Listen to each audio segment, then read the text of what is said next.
Hello guys and welcome to the very first episode of RF Download.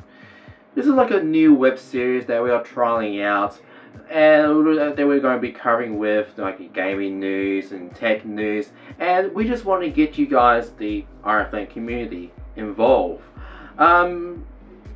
This week we're going to be trying to focus with E3, just going to start with something small. And as if you have noticed, like during the week, I have put up a poll in the RF58 event page and seeing what sort of games that you're looking forward to. And I have to admit, like, the amount of responses and the amount of games that I've got is quite spectacular. We are going to be doing like a top 5 of the list, but before I will do that, there is a few games that I do want to quickly mention, only because they're a little bit different, but I just have this sort of just throwing a bit of a mix, because most of these games are like, you know, first person shooters or like really action based games. So now the first game, okay, it is a first person shooter, but it is a single player, going to be a single player only game as far as I know, and that's going to be Wolfenstein 2, the new Colossus. I'm looking forward to this very well, because I did quite enjoy the New Order. I did quite like the crazy guns that you have like later in the game, and I expect to see that a lot more. And also with the enemies as well. On the trailer, I've seen like some big bosses, some unique enemies that you get to ride on, and all sorts of weird ways to go through the level. So there's that. The next game that I do want to bring up is not. I don't think they'll bring attention to many people, but it is a game that on the original version has hit me really hard, and that is Life is Strange Before the Storm. Now I believe this is set 3 years before the original game that focuses around Chloe, and they want to have, like, you know, give you the story of how, you know, Chloe and Rachel, you know, met up and had this strong friendship. Also, I wasn't expecting this prequel to be announced along with the sequel, but it turns out the prequel was actually being developed by a different developer. And if I bring up on my screen here, it's actually developed by Deck 9. And I actually haven't heard these guys before, but as far as I know, this is going to be their first adventure title, and they are, like, you know, listening to the big Life is Strange community, and also some of the critical roles, critical people who were involved with it. One of which is Ashley Burch, and if you heard that name before, she is the voice actor for Tiny Tina, and also the voice actress for Chloe Price. Fortunately, she doesn't get to voice Chloe again. So, but she's actually been involved as a writing consultant. So, this game does hold a lot of promise, and it is something we'll be looking forward to when they release the first episode at the end of August. Now, the last game is quite different, and it's going to be exclusive to the Switch, which I do have myself, which is right here, and that's going to be Mario plus Rabbids Kingdom Battle. And oh my god, I have to be honest that the first few scenes I've seen on that in the actual gameplay footage, I literally thought, this is basically Mario XCOM. It's Mario freaking XCOM. I actually want to play it.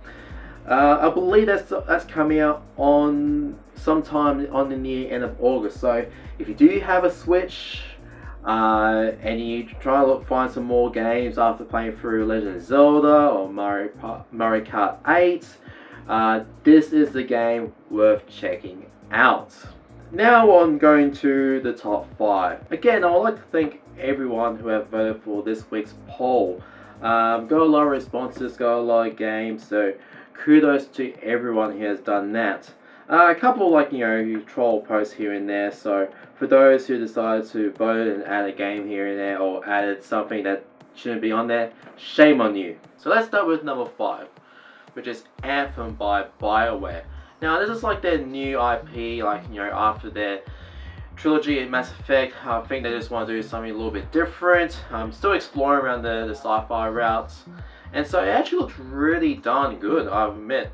The Frostbite engine has obviously been evolved over the years, and so all these details on the jungle, the details in the forest and underwater look spectacular. It seems like with Anthem, it seems to have a lot of influence with Destiny, some influence with like the mech suits from Timefall, and like these mechanical monsters from like Horizon Zero Dawn. I think that's the one. But it actually does look really interesting. It seems to be going to be a really good competitor to Bungie's Destiny series.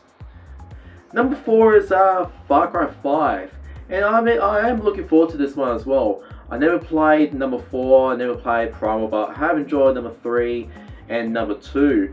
But the Far Cry 5 it seems to be set in a really good area, like something like a little bit unique this time. Sets in the in like a southern US rural town where it's sort of being like locked off away from the rest of the world. And I think like your player is a copper who's trying to retake the town from like these this religious Christian crazy cults. So it actually looks like reminds me like this this movie that who's Kevin Smith made a few years ago. It's got the same idea as that, and I think that's really interesting. Now, number 3 you guys have voted for is Star Wars Battlefront 2, and I do have a bit of a massive gripe about this. I think that this game should have been what the very first Battlefront under DICE should have been. Just covering like all of the trilogies, sort of mishmash, between different heroes and different factions, and just have loads of content, and it seems like they're finally took a step up and just delivering that extra content. And also like a single player campaign when it sort of evolves around this particular Imperial commander. So yeah, it should have been done like probably the first hand, but I think DICE has sort of learned their lesson behind it, and I'm just willing to willing to just sort out all of that. DLC wise, they're going to be throwing all of the featured DLC for Battlefront 2 is free, so that's great.